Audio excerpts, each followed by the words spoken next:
انسان بعد میں بڑا ہو کر ان قرآنی اصول اور پرنسپل سے دور کیوں ہوتا ہے؟ جہاں تک میں اس بات کو سمجھتا ہوں کہ اس چیز کے اوپر دوسرے فیکٹر افیکٹ کرتے ہیں، جنہیں ہم انوائرمنٹل فیکٹر کہیں، سوشل فیکٹر کہیں.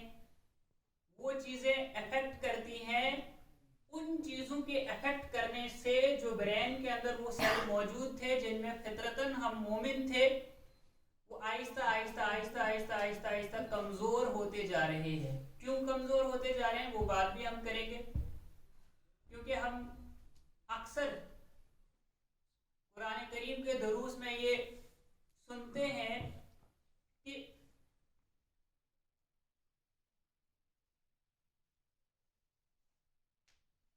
ہماری روحانی غذا جو ہے، سول کے لیے جو انرجی ضروری ہے، وہ قرآن کریم کے اصول و ضوابط ضروری ہے.